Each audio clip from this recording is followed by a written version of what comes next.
Hello and happy Friday, my friends. It's Marta here. Today, I wanted to create a very special birthday card, playing with some dice from the card making magic and also some of my own digital designs, which are the collection number 2. And here is the little piece of the artwork I've created during my live classes, for which I will give you a link down below in case anyone would like to watch it. Here I'm starting from the ready-made card base, which is 8 by 8 inches, and I'm just trimming this design paper I have. And then, because it's a very specialty birthday card, I'm gonna be adding a little touch of the gold. I always feel like the mirror or holographic paper, whether it's silver, gold, something shiny, it's always add that extra elegance to our design. And I'm not gonna be adding a lot of the gold elements, but just a teeny tiny bit. It's always something which add that extra luxury feel. Now I am picking up the dies. I'm gonna be using several of them, quite different. Here is the Christmas die, but I really like the leafy wreath, so I'm gonna be using that one as well. I've got the number 18 and then the happy birthday sentiment with the shadow piece, and this number 18, it's the lacy overlay, and I've decided to reach for the regular just a plain number as well. So I'm starting from cutting all those elements from the white cardstock, and I'm gonna be cutting the doily, the shadow piece and the lacy overlay for my number, and then I will cut few of them also from the gold cardstock. And here you can see how easily this doily is popping up from the die. This is a very good quality die, and I just love this very elegant design. Here I also cut a plain label to go underneath this doily, like a plain doily, and then I also cut additional birthday wishes sentiment from the white cardstock, so I have this additional dimension. I also cut out a large circle from this gold paper because I don't want to waste the whole page. This is a great idea for stretching up your papers. This way I have this additional piece which I can use on another card, and no one will ever see that there is a missing piece underneath, because once I will adhere this paper on top of the frame, and there will be no chance to see that there's a missing part. And as you can see, I also marked this arrow on a piece of the design paper. The guillotine I'm using is only 6 inches, like the ruler with the measurements, it's 6 inches. So I was afraid that my square is not perfectly even. So when I cut this gold mat underneath, I want them to be faced the same direction. So this way my gold frame will be perfectly even. And this is also helps you a lot, like marking the direction on the elements whenever you have this like a frames to put or another elements, and you want them to be set specific way, then definitely just write down on the back of the elements, and this will save you a tons of time and frustration. Now I am adhering this lacy layer on top of the white one, and then the white sentiment underneath the gold layer. And you don't have to do that, this is additional step, but this is really what brings the card for the next level, is all those little extra step. Every time you add additional layer, you glue 2 or 3 frames instead of the one, this really pops up as a beautiful dimension. This really makes the cards looking more special and appear more luxurious. Here I have this Christmas frame. I was actually planning to use it on different card, and I cut a couple of the frames, and then I for some reason I had to finish the work, so I just put all the cut elements back to the packaging, and I'm super happy because now I'm using them on something different. So here I am adhering them all the wreath one on top of another. And here, same thing I did with the paper, I also mark myself the arrows where is the top of the wreath, so this way it makes the job easier for me. So once I adhere the glue, I can then just pop the element right on top of another, and I don't have to, like, turn it, twist it around to see where is the perfect match. I'm adding just a regular PVA glue with the help of my finger. If you would like, you could cut those elements from the double-sided sheets as well, like adhere the double-sided adhesive sheets on the beneath, like on one side of the paper, and then cut it. But there's no point for wasting the adhesive sheets. They are quite expensive, so I rather use my finger and the glue, and it doesn't really take as much time.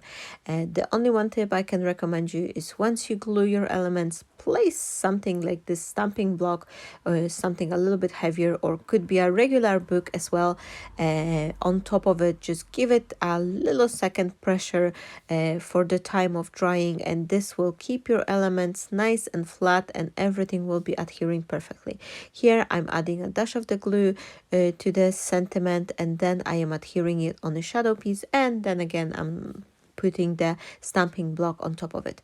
Now it's time to assemble my card, and I'm adding this double-sided adhesive to the sides of the this front panel, and then I will add a dash of the glue to the corner.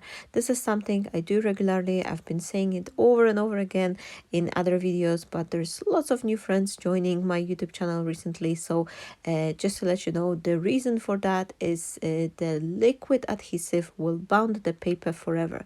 Some of the double-sided tapes, they tend to dry, your cards could start falling apart within a year's time, so adding the liquid glue will provide the security for forever.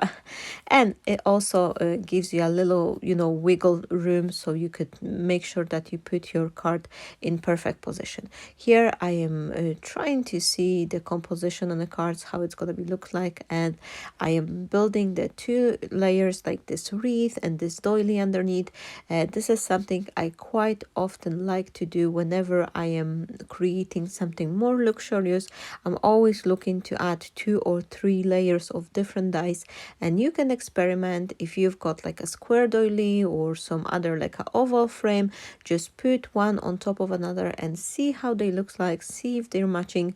This will really add that extra element and dimension. And as you can see here, I've cut both layers from the white cardstock. They're not super visible, but whoever will receive a card and they will see on it in just they will hold the card in their hands, they will definitely see all that lovely dimension and all those beautiful details from the lace, from this white on white look.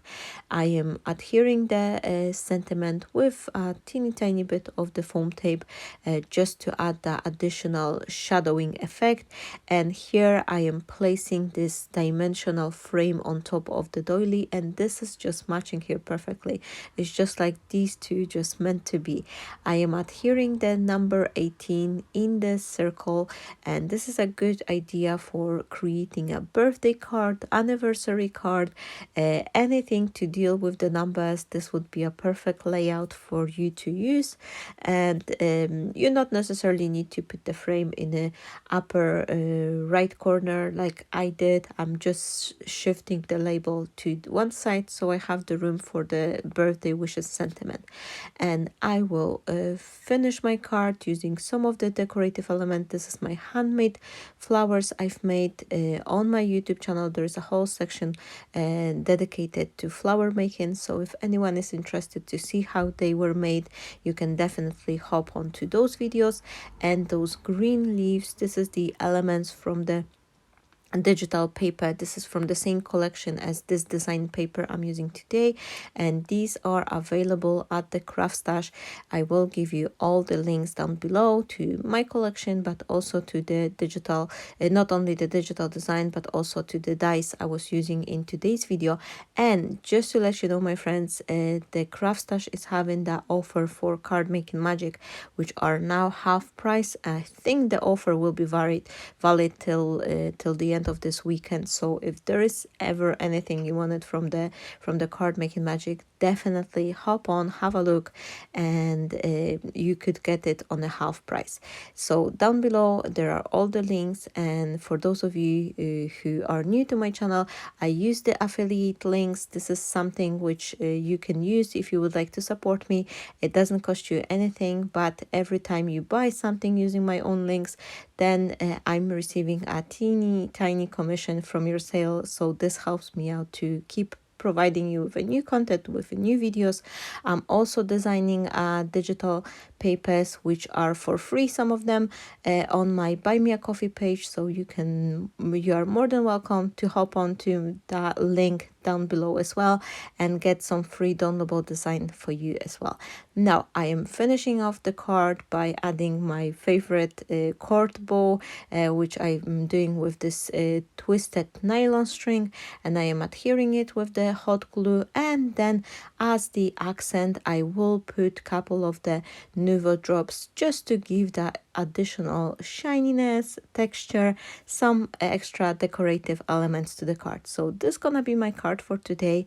I will have the YouTube live classes coming tomorrow, so if you would like to join me, craft live, have a chit chat, I'll be here tomorrow at 6 p.m. UK time, and I'm also having my regular Sunday classes on the CRAFTSTASH Facebook page. So thank you so very much, my friends. If you like my videos, if you think they are bringing you some sunshine and some value, please don't forget to give a like, to say hi in a comment, and of course subscribe to my channel. Stay blessed, my friends. I am wishing you all a fabulous weekend, and I hope to see you here tomorrow. Bye bye.